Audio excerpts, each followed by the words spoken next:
And so now we're going to invite people from Servas to come and tell us about themselves.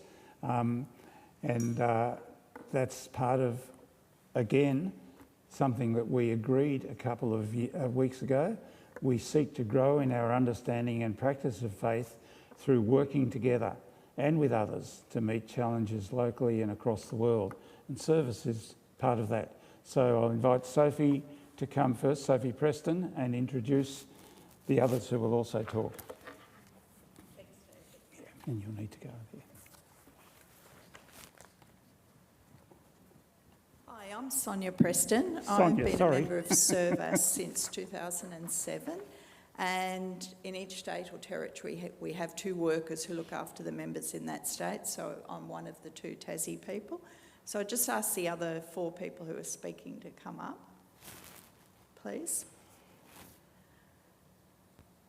And Mary and David, Mark. We keep calling him David. He seems to respond anyway. So I'll first of all introduce Craig, who's the Australian President, who will tell you just briefly a bit about who Servas is, what we are, what we do, how we do it, so forth. And if he talks for too long, I'll just stand closer to him, okay? Thank you, Sonia. First, I'd just like to say thank you so much to David and to the whole congregation for inviting us along today. It's a total pleasure to be here. The service this morning, this is amazing. When I first walked in, the message up on the board and the strategy and the ideals behind your Uniting Church here align perfectly with Servas. It's exactly the same. I could have just copied it straight onto the paper we have. The YouTube video, forgiveness, what a powerful word. It really hit me. And I think in Servas, we strive for peace, which is what Servas is all about peace, promoting peace worldwide. And forgiveness, let the anger out. And what happens when you let the anger out? You have peace within. So really powerful, so thank you for that. I was going to tell you a whole lot of statistics, they're boring. But basically, Servas has been going for 75 odd years, more than 15,000 members around the world, in more than 100 countries. And there's a lot more I could tell you. I'm going to pass the buck. You have lovely members, Elsha and Darryl, in your congregation, our Servas members. Go and see them anytime, have a chat, and they can tell you more. But yesterday, I saw a little round sticker, you know, the sort of thing you put on the back of your car. I hadn't seen it before, but it's quite an old one. And it was very simple. Servas opens hearts, opens minds, opens doors worldwide. And that summarises who we are. I also saw this leaflet, and I'm going to leave some here in Tasmania. It was actually written by a woman here in Tasmania, and we were discussing last night, probably about 8 years ago, but not sure when. And this will tell you more about Servas than anything I could say. So I'm just going to read from here if you don't mind. So who are we? We are travellers and hosts who share our homes with others to make the world a more peaceful place and to have fun. Servas is much more than just a worldwide hospitality organisation. It is a powerful movement towards the exchange of ideas between friends for the building of peace through better understanding of others. Hosts and travellers are encouraged to spend time together for this understanding to develop so that enlightened and lasting friendships are established. In today's world, where the search for peace is so difficult, joining Servas is one practical thing anyone can do. And to me, that summarises Servas. That's what we're about. I myself have been a member here in Australia for 33 years, and I have had so much out of it. And for me, it's more about the understanding of other people, their cultures, and just learning to accept people from everywhere. We don't talk politics, we don't talk religion. Many of us are religious, but we don't talk about it. and we are just all equal in the eyes of God, in our own hearts. Thank you.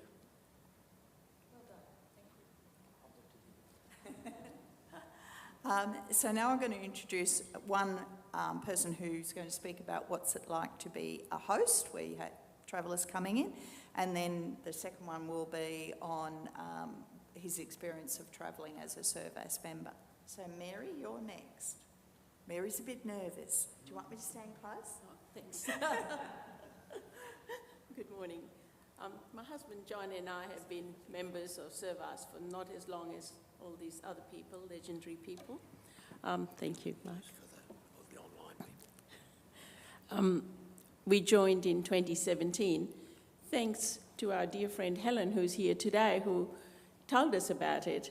And we were very impressed with the aims and philosophy of Servas, of welcoming people in our homes and being welcomed in their homes, and getting some idea of what their lives are like in their countries, and being able to share some of what it's like for us here.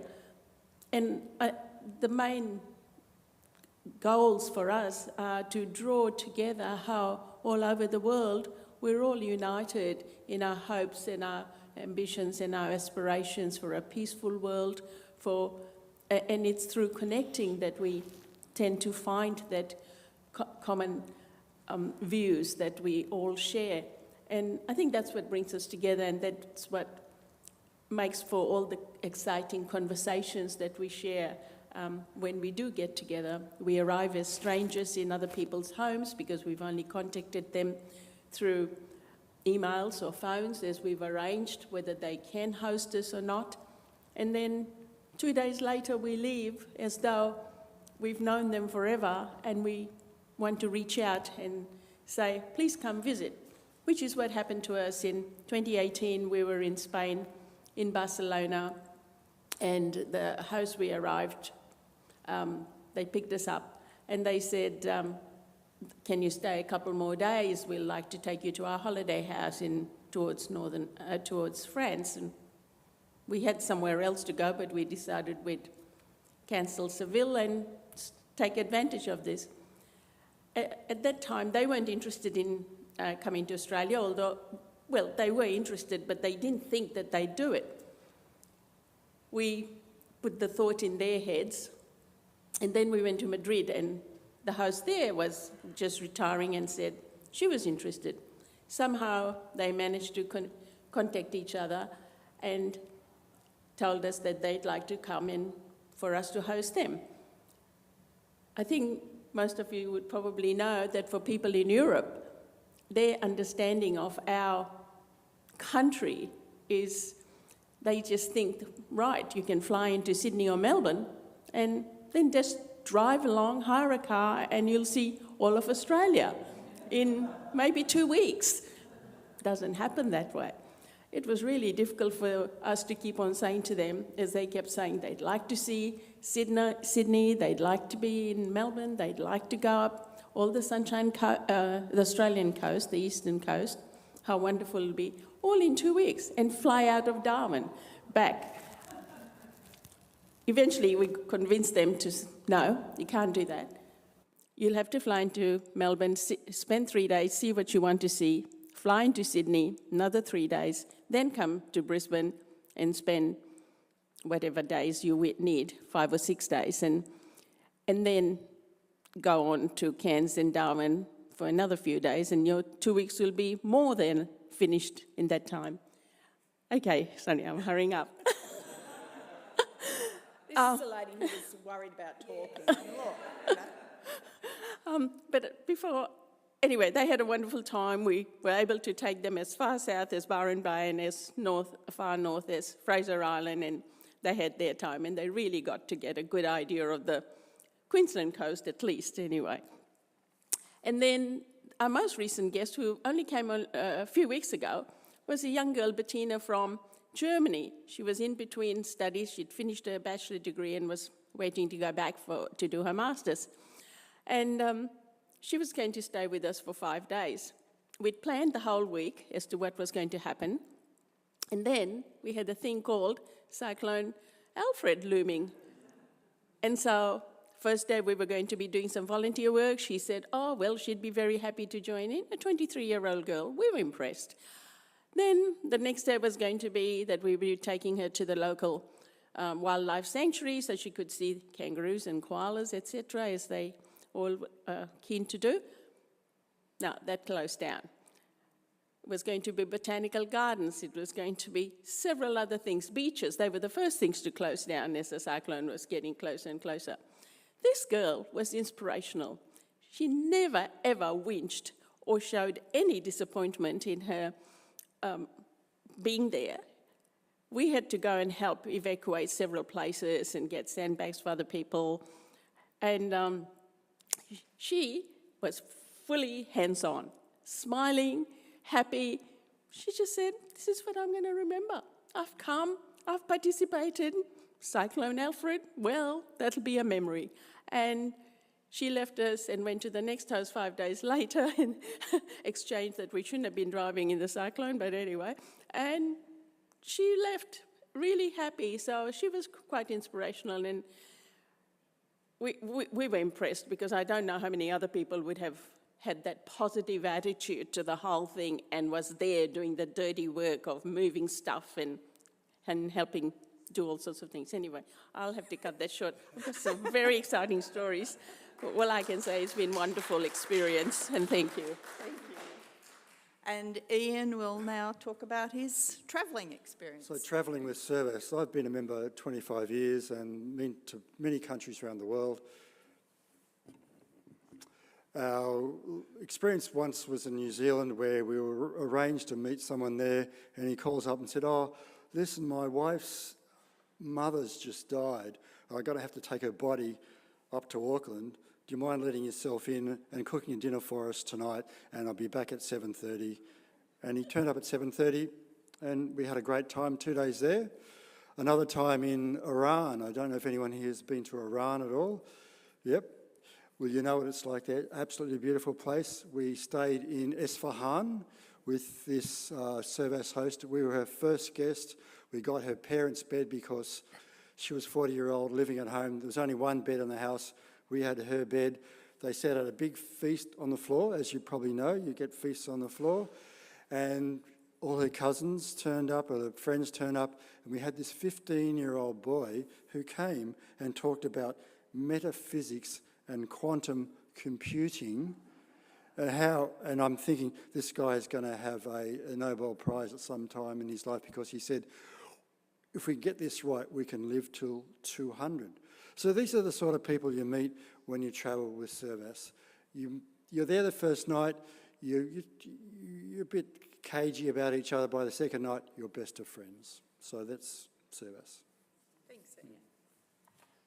And now I'd like to introduce Mark, who is a member of the Uniting Church in Melbourne. I was going to say Adelaide, but wrong place. And he's going to talk about how the two organisations, the two lots of people, how it works together. Thanks, Mark. Yes, thanks, Sonia.